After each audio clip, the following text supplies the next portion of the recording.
Nous allons continuer à nous amuser à manipuler le DOM. Tout de suite, je vais commenter ça, outcomment this, le sauvegarder pour que tout revienne comme c'était initialement. Et je vais venir ici, je vais ajouter classe. Je vais dire path1, je vais donner path1 à cette classe. Et je vais ajouter une classe ici. Je vais dire path2. Et ici, je vais donner une classe où je vais dire path1.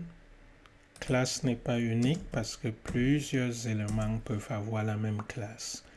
Donc ici, je vais encore dire path1. Et je m'arrête là pour le moment. Alors, ce que je vais faire, c'est je viens ici dans App. Je vais utiliser val1. Nous utilisons toujours document parce que c'est dans l'objet document. Alors on va utiliser la méthode getElementByClassName. Ok. L'autre fois on a utilisé by ID, on a utilisé by tag name. Maintenant on va utiliser by class name. Et quel est le nom de la classe que nous voulons utiliser? Nous voulons commencer avec path1. Et nous allons utiliser console log pour voir ce que ça va nous donner. Donc console. Et ici, je suis dans val1. Ok, essayez d'imaginer ce que nous allons avoir. Je sauvegarde. Voilà ce que ça me donne. Ça me fait comprendre qu'il y a trois choses là à l'intérieur. Alors, je peux me mettre ici. Je dis length pour voir ce que je vais avoir. Ça me dit qu'il y a 3 à l'intérieur. Ce qui fait que je peux bien sûr utiliser ça. Attention. Et voilà, ça me donne quelque chose ainsi. Ça me donne heading 1. En d'autres termes, exactement la même chose que nous avons fait tantôt. Si je viens, ça va me donner heading 1. Et je peux également aller changer le contenu utilisant la même méthode que nous avons tantôt utilisée. Nous pouvons d'ailleurs nous amuser avec tout ce que nous sommes en train de faire là en disant, par exemple, if, on va utiliser une condition, on va dire if document point getElementBy class name. Et le class name c'est path1. On va dire si le length est supérieur à 0. En d'autres termes, s'il y a des éléments à l'intérieur, nous voulons tout simplement que ça aille. Dans d'autres termes, on a var, je vais dire val1 est égal à document get element by class name path1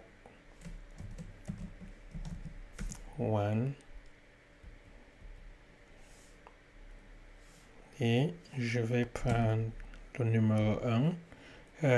Sachez, on peut utiliser ça, mais on peut aussi utiliser .item.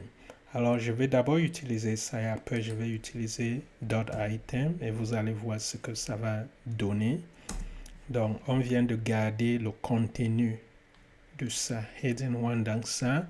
Maintenant, nous allons le changer. Nous allons avoir val1 .in HTML et nous allons lui dire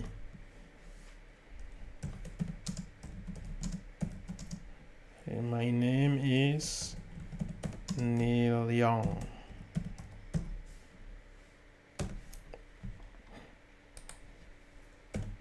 Donc, je sauvegarde et nous avons my name is Neil Young parce parce que cette condition a été respectée. Alors, on peut changer ça. on met plutôt dot item et je sauvegarde, c'est pratiquement la même chose. Si je dis 1, nous savons que c'est ça qui va changer. Ok. My name is Neil Young. Super. Alors amusez-vous avec cela et nous allons voir comment utiliser une autre façon pour sélectionner. Nous venons de voir comment utiliser getElementByClass. Alors, si nous revenons dans notre HTML, vous savez que en CSS, le plus souvent pour aller sélectionner votre identité, il faut utiliser hashtag. Donc, si on veut changer les choses en CSS, que je vienne ici d'ailleurs le faire. Donc, je vais dire style.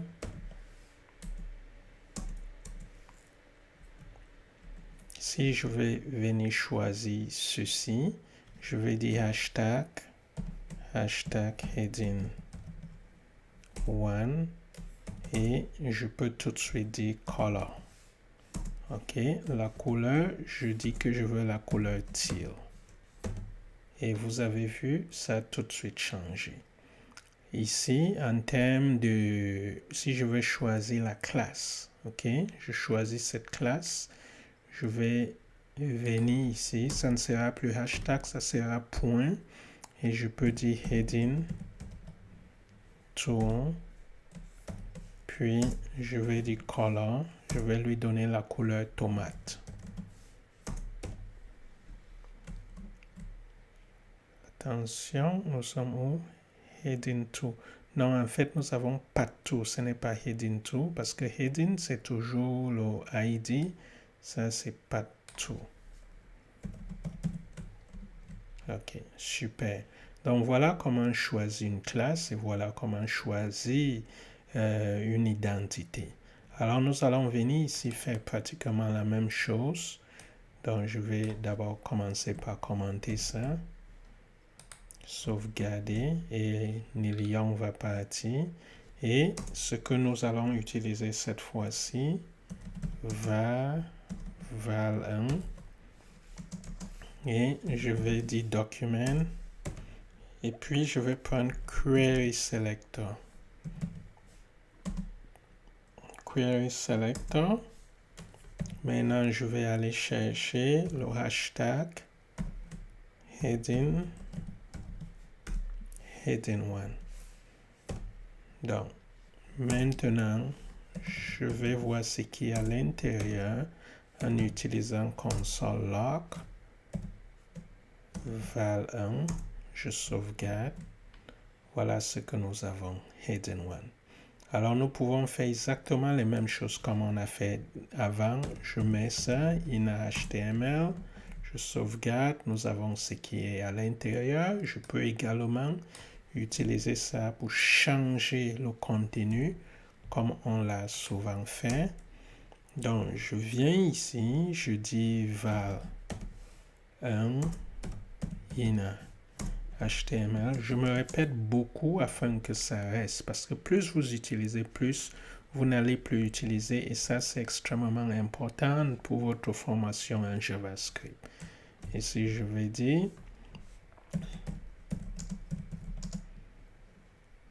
this is amazing. Je sauvegarde et voilà, ça a changé en this is amazing. Ici, nous avons this is amazing. Je peux tout simplement dire point ina et ça va me donner tout simplement le contenu identique. Alors, cette fois, je vais copier exactement la même chose et apporter certaines modifications parce que là, nous avons utilisé le ID dans l'identité. Maintenant, nous allons changer ça. 2. Et je vais changer ça en 2. Je vais changer ça en 2. Et je viens ici, au lieu de hashtag heading 1, je vais mettre ça. J'ai envie de changer celui-ci. Je vais dire pas tout. Et je viens ici faire la même chose. Non, attention, qu'est-ce que je fais là? C'est ici que je vais changer. Donc, ça c'est point path to. Super. Donc, je vais le sauvegarder. Je vais d'abord changer ça.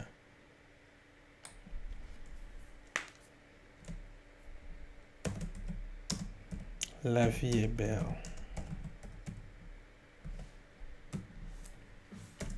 Je sauvegarde et nous avons ça. La vie est belle. Donc voilà comment je peux aller sélectionner ce qui est à l'intérieur de ma page en utilisant Query Selector et nous nous comportons exactement comme si on était en train d'utiliser CSS. Si vous utilisez Query Selector, c'est ce qui va se passer. Alors, une question importante à répondre, c'est que qu'en est-il si je choisis, en plus d'avoir choisi Heading 1, je choisis aussi Path 1. Donc, en plus d'avoir choisi ça, je choisis ça au même moment. Ce qui se passe, c'est que quand vous écrivez votre code, ça exécute de manière ordonnée. Donc, ça va commencer là et puis ici, donc le dernier va gagner. Alors, tout de suite, si je change ça en Path 1, vous allez voir, là, ça va changer en La vie est belle. Je sauvegarde. Ce n'est plus This is amazing, ça devient La vie est belle. Alors, ce que nous allons faire tout de suite ici, c'est de définir var. Nous allons voir comment venir ici. Si vous jetez un coup d'œil, vous allez voir que nous avons Path 1, Path 1, Path 1. Donc, il y a 3 classes. Nous allons voir comment choisir toutes ces classes et comment les manipuler. Donc, si par exemple, je viens ici, je dis val, et puis on a 3, et je dis document, query,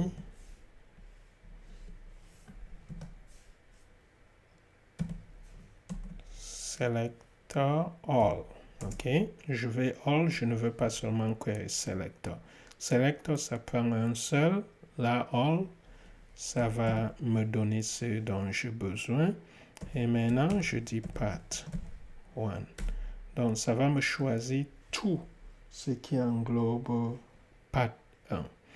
Donc, la première chose que je veux faire, c'est d'aller tout simplement utiliser console log pour voir ce qui est à l'intérieur. Val 3. Ça me dit qu'en fait, il y a 3 choses à l'intérieur. On a plusieurs Path 1. Donc, on a Heading Path 1. On a P Path 1, ainsi de suite. Donc, H1 avec le hashtag Heading et puis Path 1, ainsi de suite. Amusez-vous, vous allez mieux comprendre ce qui est ici à l'intérieur. Mais si, par exemple, je viens ici, je dis length, OK? Je veux savoir, il y a combien d'éléments à l'intérieur. Ici, ça me dit qu'il y a 3 éléments. Et si je décide d'utiliser item, item 0, voilà ce que ça me donne. La vie est belle, c'est le premier élément. Si je dis élément numéro 2, ça, non, élément numéro 1, ça va me dire paragraphe 1. Mais je peux bien sûr cliquer ici pour aussi dire inner HTML et ça va me donner exactement le contenu. Mais en plus, je peux décider d'aller changer le contenu comme on l'a fait depuis.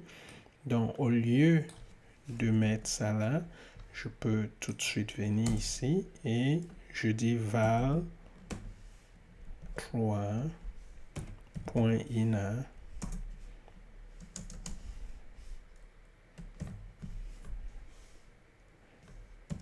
je suis heureux et je chante. Je sauvegarde. Et voilà, je suis heureux, je chante. OK, ici on a du n'importe quoi. Alors je vais venir ici, cliquer ici pour dire inner, HTML et super. Voilà comment sélectionner ces choses.